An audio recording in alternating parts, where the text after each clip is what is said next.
Namaste. I am Dr. Namita Pandey and I am a practicing breast oncosurgeon in Mumbai. Here we are in the month of October to talk something about breast cancer again. The breast cancer incidence in India has increased as high as 25 in 100,000 women, and the mortality has gone high as 12.5 per 100,000 women. It's high time we understand what is breast cancer. We should not be listening to this lecture as if this is something which may happen to someone somewhere. Actually it's coming very, very close to us. An entity which is called as PABC, pregnancy associated breast cancer, which was supposed to be a very rare thing, nearly maybe 1%, is now catching up so rapidly in Indian population. We are seeing so many of the pregnant women, lactating women getting diagnosed with breast cancer. So PABC comprises only a small component of all the breast cancer cases. What is breast cancer? What are the signs and symptoms of breast cancer? The most important sign of breast cancer is a painless lump. Mind you, a painless lump which is sitting silently inside the breast, not giving any kind of trouble to the lady. The other sign of breast cancer is bleeding from the nipples, the ingrowth of the nipple, some kind of an ulcer on the breast, some kind of an inflammation which is not going in spite of so many courses of antibiotics. But the most common one, as I said, is a painless lump. And this is the reason why. Patients, they tend to take some time and they tend to wait for it to go on its own, and they delay in the diagnosis of this. So I recommend anybody having a lump in your breast, whatever it is, just get it diagnosed, get it checked, and then be at ease. Who all are at risk? Out of 100 patients, only 10 to 15% of them will be the one who will be having breast cancer diagnosed because of the family history, genetic predisposition. Rest all 80%, they have it because of the non-genetic reason. Reason being a bad lifestyle. Breast cancer is supposed to be a lifestyle disease.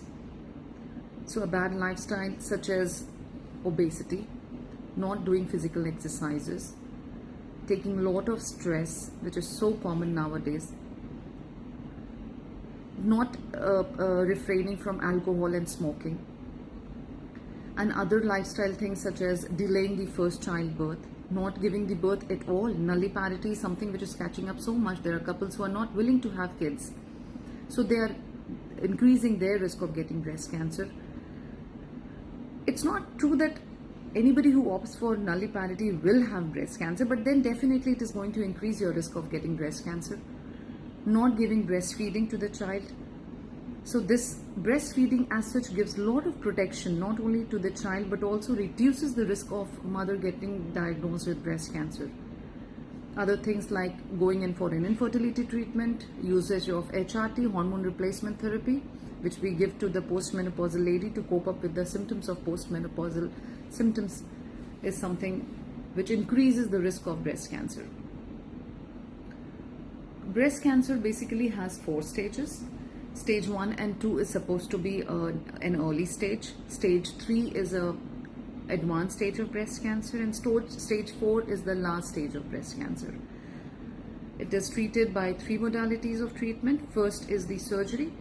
There are so many surgeries which has come up now, such as oncoplasty breast surgery, nipple areola reconstruction, subcutaneous mastectomies, skin sparing mastectomies, reconstructions by LD, reconstructions by TRAM. So many surgeries have come up. The surgical procedures have really specialized a lot in last few years. But they are valid only when the lady comes in an early stage, only when she gets diagnosed in an early stage. After the surgery, the patient is given the chemotherapy, which are like heavy drugs, even either through the IV lines or through the device which is called as chemoport, which is installed just before the chemotherapy. After chemotherapy, patient undergoes a radiotherapy, which is getting exposed, the chest area exposed in front of a huge machine, which gives radiation to the breast. Once the radiation is over, she will go for hormonal therapy, which goes for maybe some 7 to 10 years, depending on the risk that she had, depending on the results that she had post surgery. Screening. How can you prevent breast cancer?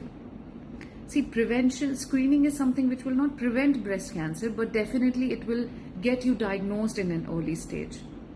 And screening is divided into two parts. Those who are less than 40 years of age, we recommend only an ultrasound. And if an ultrasound is not able to answer our queries, then maybe an MRI. Post 40 years of age, yes, a bilateral mammogram and along with an ultrasound is something that the lady should go for. There is a myth in the society that mammogram is very painful.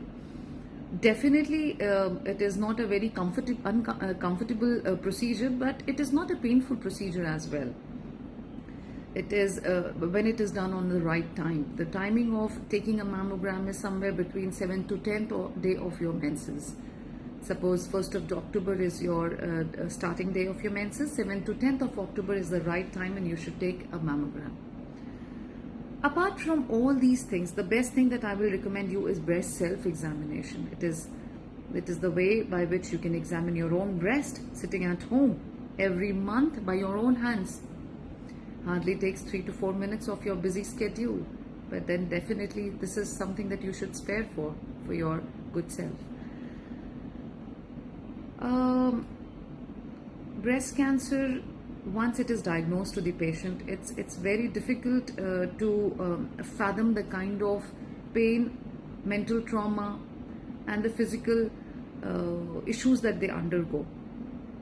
For such patients, the only thing that I will recommend is let the news first sink in.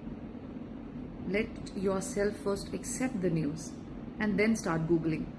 Do not go in for Google immediately because it will not give you the good answers. Give you some time to your doctors to diagnose it, to stage your diseases, and then maybe doctors are there to give you some physical support, but some emotional support. Speak with your friend, speak with your spouse, or maybe you can go for some counseling session. Vent that anger, why me anger, vent that anger out and help yourself to take the diagnosis and to take the complete treatment. Believe in yourself, believe in your doctors, and believe in your God. If He has given you this disease, definitely He'll help you with the path that you need to undertake to finish the treatment. I was especially asked to talk something about the lifestyle changes that one can undertake. The first thing that I will recommend is your diet. Take a good, balanced diet. I am not talking about superfoods here. Just the basic Indian diet, maybe your grandma's diet. Do good amount of physical activity. The recommendation is at least 150 minutes of maybe some moderate exercise, or 75 minutes of vigorous aerobic activity is something which is recommended, along with twice a week of strength training. Follow a good lifestyle, such as quit smoking, quit alcohol. At least if you can't quit, reduce it, because these are something which is going to bring you closer to a breast cancer diagnosis. Not only breast cancer, smoking and alcohol is related with all kinds of cancers. So definitely you should reduce it. If possible, take less stress. A stressless life, probably you can adapt some kind of yoga, meditation. They'll just go a long way. Refraining from infertility treatment and HRT unless and until they are highly recommended by your doctor. So these are the few things that you can do to yourself to prevent, or rather to decrease the risk of getting breast cancer. That's it. Thank you so much. Namaste.